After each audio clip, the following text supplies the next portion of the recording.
Alors bonsoir, est-ce que tu pourrais déjà te présenter? Je m'appelle Ricky Soul, Ricky Soul de C3PO, c'est mon surnom.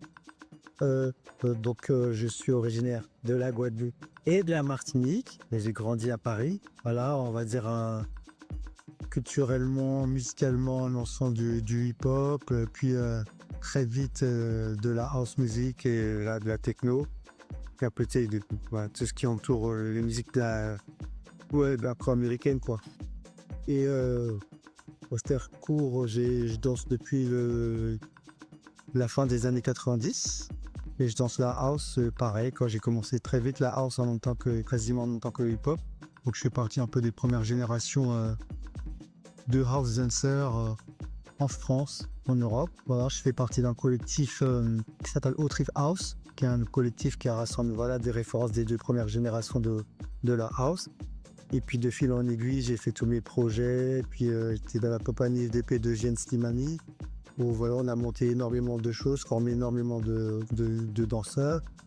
Puis de fil en aiguille, j'ai fait mon projet qui s'appelle House on Me, qui est une rencontre, on va dire, entre deux diasporas afro-américaines, afro-caribéennes, plus précisément Guadeloupe, Martinique. Et j'ai fait le parallèle entre la house music, la house dance et tout ce qui est gros cas et belay. Et j'essaie de montrer que sociologiquement, c'est organisé à peu près de la même manière et que c'est des cultures qui sont sœurs. Et du coup, pourquoi tu es là, en ce moment? Alors, je suis venu justement avec Arsani à l'occasion du Guadeloupe Electronic Group, qui est dans cette direction de rassembler, en fait, de faire un lionnage entre la musique électronique et le broca. Donc pour moi c'est évident parce que la musique électronique c'est de la black music, il faut le rappeler. Et donc c'est évident de faire ça en fait. Comme on correspondait exactement à leur direction artistique et que sans nous en même temps on danse, je suis DJ, je produis des sons, je suis bassiste et puis je suis accompagné de Julie RS, super danseuse, et Laurent Sucap, joueur de Broca. C'est le noyau dur du collectif Ensemble. On nous a appelés pour venir participer au festival. Et qu'est-ce qui t'a poussé à avoir envie de devenir un star girl? Il y a cette histoire, me disait des proches à moi, me disaient depuis longtemps allez, vas-y, va donner des stages de house en Guadeloupe et tout ça. Et puis moi j'étais là, ouais. C'est pas que je voulais pas, parce qu'il y a des passionnés, des gens curieux partout, mais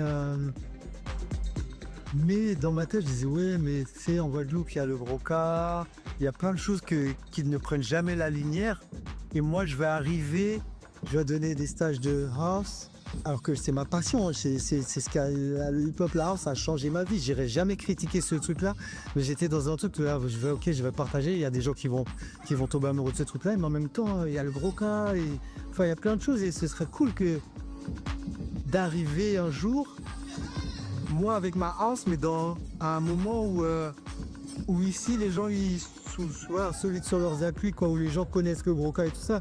Mais après, au bout d'un moment, si t'entends ça, vu la manière dont on essaie d'étouffer notre culture, je ne développerai pas plus loin, vous savez très bien ce que je vais dire.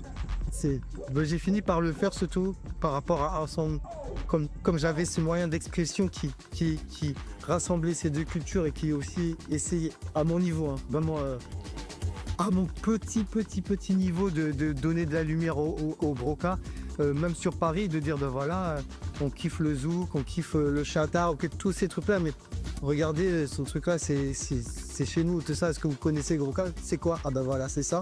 Et ils découvrent ça dans mes soirées, dans mes événements, dans nos créas.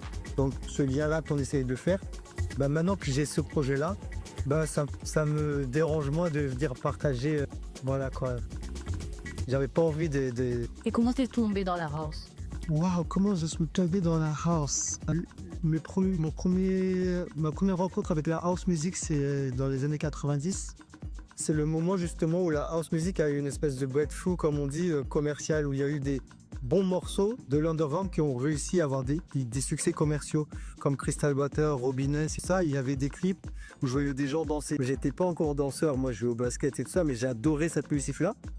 une fois que je me suis mis au hip-hop, voilà, on m'a parlé, on m'a dit ouais, la house et tout ça. Je me suis dit, mais qu'est-ce que c'est? Puis j'ai recruté d'autres fois, mais c'est les morceaux que je kiffe. J'ai vu des vidéos avec voilà, les pionniers, les Américains, j'ai des Japonais qui dansaient déjà ça. Et c'était pillé, quoi. Là, on était en 98 et c'était comme un virus, quoi. Et est-ce que tu te laisses influencer par les danses traditionnelles? Alors en fait, la house zen, c'est une danse qui a un mélange des danses sociales, de la culture clubbing afro-américaine. Mais en fait, autour de ça, tous les gens qui fréquentent les clubs ramènent leur background. Et il y a des steps dans la house qui sont exactement les mêmes que dans les danses Broca ou Belay. C'est exactement les mêmes. Les timings, c'est les mêmes et tout ça.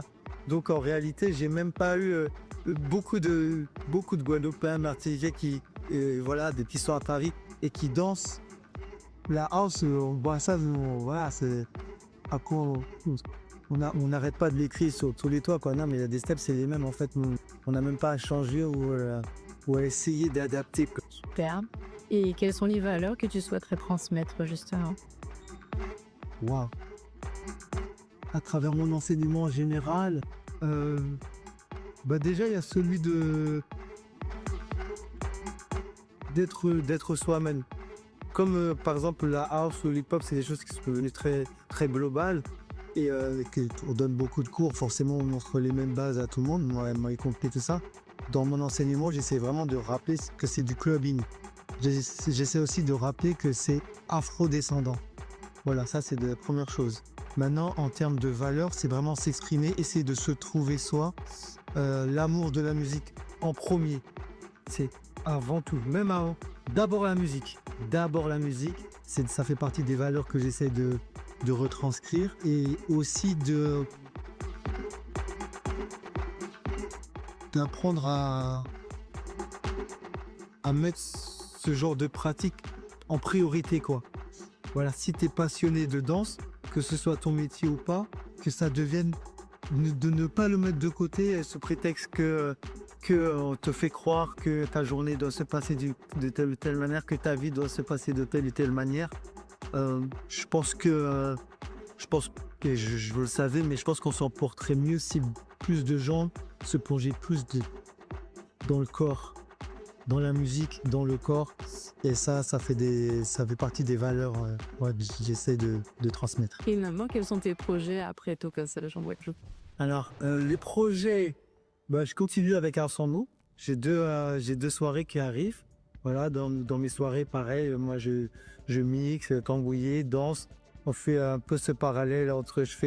Je fais souvent dans ces soirées un petit apnée que j'appelle le Rose l'espace, où je fais se rencontrer un danseur ou une danseuse traditionnelle et puis un danseur ou une danseuse de club. J'interchange sur quoi ils vont danser. Des fois, ils vont danser que sur le tambour, des fois que sur l'électro, des fois sur les deux, sur de l'électronique, quoi, house ou techno. Et j'appelle ça les roses de l'espace, quoi. C'est le rose de l'espace. C'est-à-dire, je prends le côté afro-futuriste de la house et je mélange au le rose. Et du coup, ça permet aux gens de découvrir le gros cas. Et puis, ça fait un parallèle. Et puis, souvent, ça emmène une espèce de... C'est une rencontre diasporique et ça permet de montrer que on est tous soudés, quoi, dans le même truc. Donc ça, c'est les soirées qui arrivent bientôt. J'en ai le 15 décembre au June et le 10 janvier à la Fraîche d'Or. Et sinon, avec Oswella, j'en ai pas parlé, mais je suis parti d'un groupe de musique assez spécial, assez unique, parce qu'il est composé que de danseurs hip-hop freestyle et house comme moi, d'un très bon niveau, où on joue tous de l'instrument. Voilà, un bon niveau aussi. Et on joue une espèce de jazz fusion qui mélange jazz, hip-hop, house, broken beat et avec toutes les rythmiques qui sont là et on fait notre sauce avec ça et ça fait partie des projets futurs, des concerts qui arrivent. Excellent. Alors, pour le mot de la fin, pour nous, c'est important pour le collectif de partager ces retours enrichissants. Et quel mot tu pourrais dire pour des jeunes Guadeloupéens qui voudraient en faire leur métier en tant être artiste? Quel serait le mot qui pourrait les encourager à devenir artistes? Le mot pour les encourager, ça sert à rien de penser que tu seras plus en sécurité avec forcément avec un autre métier. Si vraiment c'est viscéral et que tu as envie de danser et d'en faire ton métier, vas-y. Parce que si tu ne le fais pas, tu seras malheureux. Voilà. J'ai vu des gens, ça reste positif ce que je dis. J'ai vu des gens, parce qu'ils n'ont pas essayé vraiment de vivre de ça alors que c'était ancré en eux, ils sont malheureux. Voilà. Essaye, vas-y. Peut-être que tu continueras, peut-être que tu ne continueras pas, c'est pas grave. Mais il faut au moins tenter, il faut y aller, comme ça tu seras. Mais il faut pas se mettre de barrière. Voilà, être soi-même. Et si être toi-même, c'est devenir danseur, de toute façon, la vie d'artiste, ça a des hauts, ça a des bas, mais souvent, on vieillit moins vite. Même quand on mange que des patates, on vieillit moins vite. Ça veut dire quoi? Ça veut dire qu'on est nourri de quelque chose. Ok? Et c'est vraiment ça qui importe. Merci beaucoup. Que soul, c'est lumière.